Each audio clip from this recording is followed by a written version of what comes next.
Hi friends, మీతో గొరట.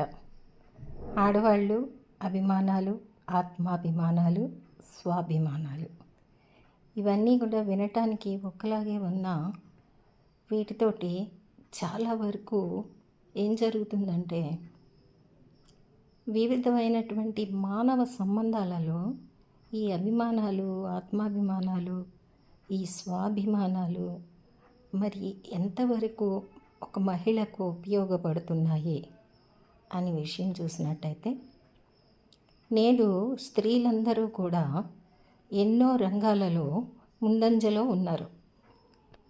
ముందంజలో ఉంటుండగా అనేక రకాలైనటువంటి పరిచయాలు సహజంగా స్త్రీలకు ఏర్పడుతున్నాయి. ఈ పరిచయాల్లో ఎప్పుడు కూడా చూడండి, మనకి చెప్పినట్టుగా జెండర్ అట్రాక్షన్ అనేది ప్రధాన భూమిక వహిస్తూ ఉంటుంది. ఒక్కోసారి ఇంటి నుంచి బయటికి వెళ్ళి ఒకవేళ ఉద్యోగమే చేయకపోయినప్పటికీ బిజినెస్ లేదా మరే ఇతరత్ర వ్యాపకాలు లేకపోయినా కేవలం హౌస్ వైఫ్లా ఇంట్లో ఉన్నప్పటికీ ఇంటికి కొంతమంది ఏదో ఒక పరిచయంతో వస్తూ ఉంటారు. అది మగవారు వస్తారు, ఆడవారు వస్తారు. అప్పుడు ఈ ఆడవారికి వారి పట్ల, మగవారి పట్ల, వారు చెప్పేటువంటి మాటల పట్ల, అది పెళ్లి చేసుకున్నప్పటికీ అంటే ఇరు పక్షాలలో కూడా వివాహితులు అయినప్పటికీ కూడా ఒక రకమైనటువంటి ఒక వలయం అనేది ఇద్దరి మధ్య ఏర్పడుతుంది. దాన్ని మనం ఏమనొచ్చు అంటే ఒకవేళ సంబంధం అనేసి మనం అనొచ్చు. అంటే ప్రతి సంబంధము చెడ్డది కాదు, ప్రతి సంబంధము గొప్పది కాదు. ఈ రెండు విషయాలు కూడా ఎప్పుడు స్త్రీ అనేది గుర్తుపెట్టుకోవాలి. ఎందుకంటారా, మగవారికైనప్పటికీ ఆడవారికైనప్పటికీ ఈ హక్కులు అనేవి రాజ్యాంగం ఇచ్చినటువంటి హక్కులు సమానం. అలాగే ఇద్దరికీ ఉన్నటువంటి ఏవైతే భావాలు కానివ్వండి, అభిరుచులు కానివ్వండి, అనుభూతులు కానివ్వండి, ఇతరత్ర జ్ఞానము, విజ్ఞానము, భావుకత ఇవన్నీ ఏవైనప్పటికీ కూడా సమానంగానే ఉంటాయి.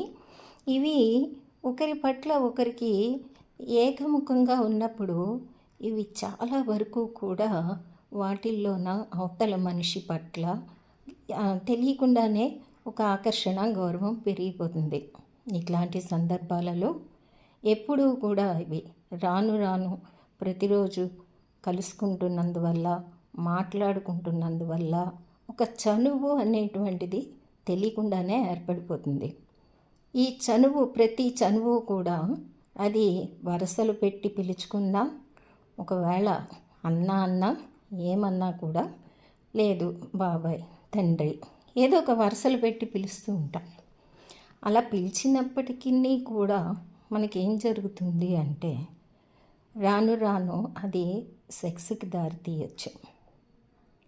దారితీస్తున్నప్పుడు ప్రతి మహిళ కూడా గుర్తుంచుకోవాల్సింది ఏంటి అంటే, ఒక సెక్స్ సంబంధం అనేది కేవలం శారీరక అనుభూతిని మిగులుస్తుందే తప్పితే అది ఒక నైతికమైనటువంటి గౌరవాన్ని ఇవ్వదు. ఇప్పుడు మగవారి యొక్క తొందర ఎక్కువగా ఉంటుంది. సమయం దొరికితే చాలు అన్నట్టుగా వారు ఏదో ఒక రకంగా స్త్రీలను ఆకర్షించి తమ యొక్క కోరికను ఏదో రకంగా అతి తక్కువ సమయంలో పొందినటువంటి సందర్భాలలో ఆమెను ఏమాత్రము కూడా మళ్ళీ ఆ తలవకుండా దూరం అయిపోతూ, దీన్నే మనం ఎస్కేప్ అంటాం, ఎస్కేపిజం, తప్పించుకొని తిరుగుతూ ఉంటారు.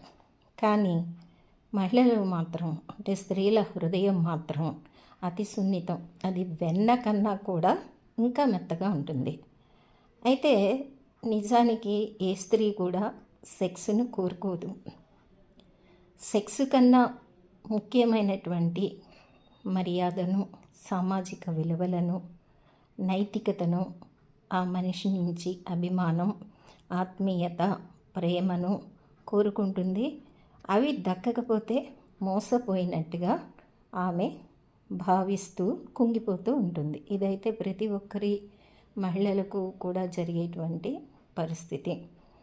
ఎన్ని రకాలుగా ఉన్నప్పటికీ కథలు అనేవి ఉన్నా, ఏది ఉన్నా పరిస్థితుల ప్రభావం అనేది తాత్కాలికంగా ఇదే రకంగా ఉంటుంది. ఇది ఎవరిని కూడా తప్పు పట్టలేనిది కావచ్చు. ఎప్పుడైతే గనక ఈ రకమైనటువంటి ఒక పరిస్థితి ఇద్దరి మధ్య ఏర్పడుతుందో వారు కాస్త ధైర్యం వహించి దాన్ని బాహాటపరుచుకున్నా పర్వాలేదు అనేటువంటి ఉద్దేశంతో ఖచ్చితంగా ఉండాలి. ఇక దీనిలోన సాంఘిక నైతికత, తరువాత మనకి ఆ మానసిక నైతికత, అంటే దీనిని ఎంతవరకు పాటిస్తాం. సాంఘిక నైతికత అంటే అది కట్టుబాటు.